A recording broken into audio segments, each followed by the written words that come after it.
Look, up in the sky. It's a bird. It's a plane. It's Alex Danvers? Hey guys, this is Warhawk Beyond 2040 and welcome to another edition of the Supergirl Season 5 review series.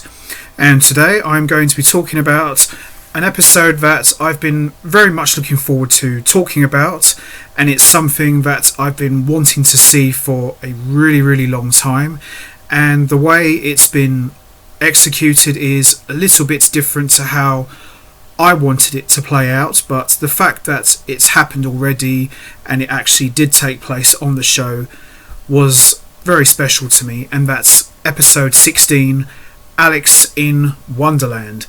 Now, the reason why I've wanted to see something like this done for a long time, it goes all the way back to, I think was maybe season 4 or season 3. It might have been season 4. I'll have to go back and check. But there was an episode where you see Kara and Alex Danvers as kids, and the whole episode was pretty much a flashback. I think Alex had her memory wiped by John Jones to protect Supergirl's secret identity, and I think that definitely would have been season 4. But this was something that I wanted to see because in that episode Alex kind of had to take a back seat to the fact that Kara had superpowers,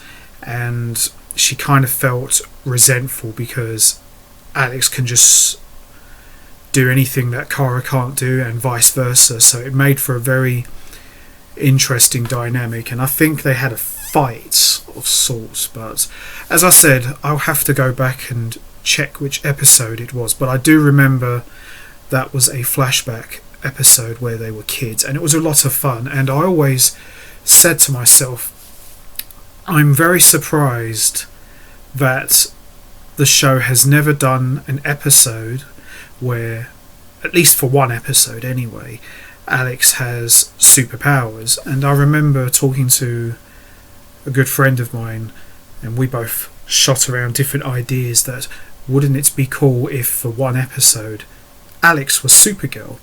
And he said to me, yeah, that could actually work. I could definitely see that working in a Elseworlds sort of scenario. And I agreed, and I thought when we got the Elseworlds crossover, I thought we might see something like that. Maybe they keep the Elseworlds universe side of things in the Arrowverse, and maybe they revisit it for certain episodes, but they didn't, which is a shame because I definitely would have liked to have seen that scenario work in an Elseworlds situation. But we got it here, and this episode was really good. I really enjoyed it a lot, and it was really cool to actually see Alex Danvers in a Supergirl costume flying around and doing basically what Kara Danvers does.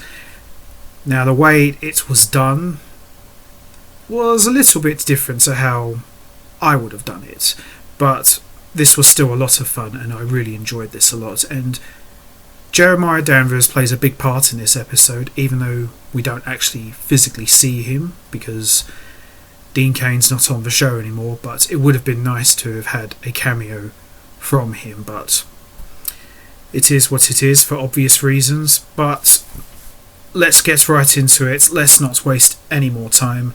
Let's talk about episode 16, Alex in Wonderland. So this episode opens with Kara preparing for Jeremiah Danvers' funeral, but Alex turns round and says that she isn't going. Alex goes on to say that she doesn't need to go to a funeral for a man who's been dead to her for many years. She's also angry that Jeremiah treated Kara differently than he did her. Left alone, Alex decides to try out the obsidian platinum lenses and disappears into a world where she's Supergirl. Now, this scene with Kara and Alex was really emotional, and it kind of harkens back to the episode that I was talking about earlier, that flashback episode where we saw Kara and Alex as kids, and you can see that old resentfulness is coming back to the front, and it's played out here even more because in that episode that I was talking about earlier, Alex was an only child, and Eliza and Jeremiah took in Kara Danvers after Superman found her ship crash landing on Earth after the destruction of Argo, and Alex has always been resentful that she's had to take a back seat to the fact that Kara is an alien from another planet, and even though they were both brought up the same and treated fairly and equally, there's always been that little tint of resentfulness. So with Jeremiah Danvers now dead, all those old feelings are boiling back up to the surface, and it's really played out very well. And I thought this opening scene alone was really, really good and very, very emotional. Meanwhile, back in reality, we see William goes to meet with Kelly and asking for her help in investigating Lex Luthor, as he's been placing a lot of satellites into space. Kelly has her suspicions about Lex herself, though she's not sure he's messing with Obsidian. Meanwhile, in the VR world, Alex encounters another real person dealing with real life issues and saves a musician who doesn't seem to be aware he's really in a VR simulation, and it's revealed to the viewer that he's one of the people the Leviathan lady has stored away in the warehouse that we saw a few episodes back.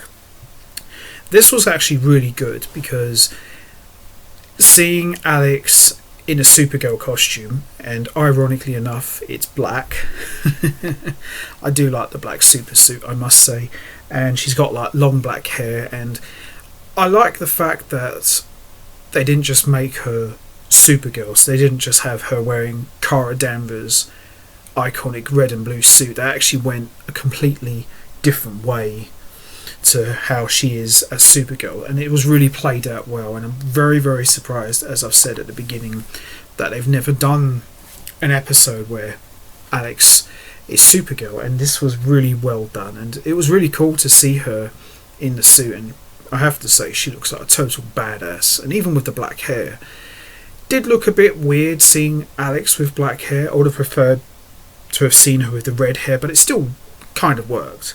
But this was really, really good, and it's, in a way, it's kind of like Alex's dream being played out before her very eyes, kind of like similar to the old Batman episode Perchance to Dream, that Mad Hatter gives Bruce Wayne the life that he's always wanted. His parents alive, and he's engaged to Selena Kyle and someone else's Batman, and this is kind of similar to Perchance to Dream, where Alex's dream is to be Kara Danvers, to be Supergirl, and this was a lot of fun. This was a really good episode, and would like to see more of this in the future season one day. While investigating, we see Kelly discovers the failsafe glitch hasn't been fixed and tells Andrea, although Andrea largely dismisses her concerns. Meanwhile, in the VR world, Alex confides in the other real person she met, Tilly, about Jeremiah Danvers' death, and decides to head back to the real world. Tilly suddenly no longer seems to be aware that there is a real world, while the bartender seems to be in on it. In the real world, the old Leviathan lady shows up and collects Tilly, whose real name is Bonnie. She's stuck in the VR world. Super Alex reports to the DEO where we see John Jones as Hank Henshaw. Now, this was another good callback to the early seasons. I think this was like season 1, where John Jones took on the form of Hank Henshaw as head of the DEO, and it's kind of like going back to that early days of the show. And we see Hank Henshaw has kidnapped Kara and is threatening to kill Kara if she doesn't do what he wants. So this is, for at least one episode, we're seeing John Jones as a villain, and David Harewood, fantastic actor, can play any role, and I like seeing him playing bad. Definitely like to see more of that in a future episode, or even a future season. Again, I'm very, very surprised they've never done him as a bad guy. I think that'd be worth exploring. We see that Hank Henshaw wants revenge against Jeremiah Danvers, and he says he's going to kill everyone that Alex loves, She manages to defeat him, but in reality, Kelly realises that Lex Luthor is on the board of Obsidian, which means he could be involved in the failsafe issue. Kelly gets a list of everyone who might be trapped in the VR, and Alex is about to be one of them. Meanwhile, in the VR world, Alex encounters another Supergirl who makes her realise that things aren't real. It snaps her out, except she's actually still stuck in the VR. Getting out of the fantasy didn't take her out of the fake world. Jean calls on her and she zips off as Supergirl. In reality, Kelly finds Alex trapped in the Obsidian Platinum world, unresponsive on the couch. She hits her with a dose of adrenaline, but nothing happens, so Kelly goes in to get her, but to no avail. Kelly decides to shock Alex, with Alex herself, programming an NPC younger version of herself into the simulation. Alex ends up having to confront the reality that Jeremiah Danvers is dead. Alex finally ends the simulation. Alex tells Kelly that several people were lost in the VR, specifically Bonnie and Derek. William gets information that all of the unreachable VR people are at one suspect address. Kelly reports the issue to Andrea, who asks someone to do a full workup on the code, the person she asks being Eve. William goes to the address he's given but finds nothing. Leviathan has cloaked their whole operation and made themselves completely undetectable. It's literally right in front of him, but as he's leaving, he finds a major clue. Alex finally has the will and goes to Jeremiah Danvers' funeral, and Kara and Alex finally made up, and that's how we wrap up this episode. Very good. Absolutely loved it. Really enjoyed this one a lot. I loved seeing Alex as Supergirl flying around and doing essentially what Kara Danvers does. Would like to see something like that play out in a future episode. Now, I've said at the beginning how they did it on the show is a little bit different to how I would have done it. Overall, this was a very good episode and I really liked it a lot, and yeah, Alex looked really cool in the black suit. So, I'm going to wrap this up now and I'm going to drop this here.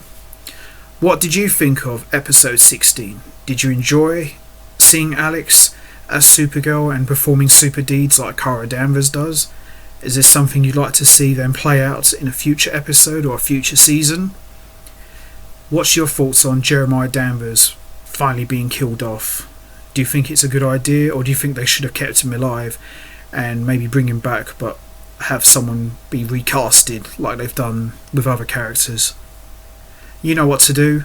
Hit the like button, hit the subscribe button, leave your thoughts and comments down below, and I will be back next time for another edition of the Supergirl Season 5 review series, where I'll be talking about episode 17, and I know this is one of my friend's favourites, and this is one that I'm very much looking forward to talking about, so I'll definitely be dedicating it to him. And this is an episode that we've kind of seen something like this play out before, but this is done in a completely different way and they take it to a whole different level.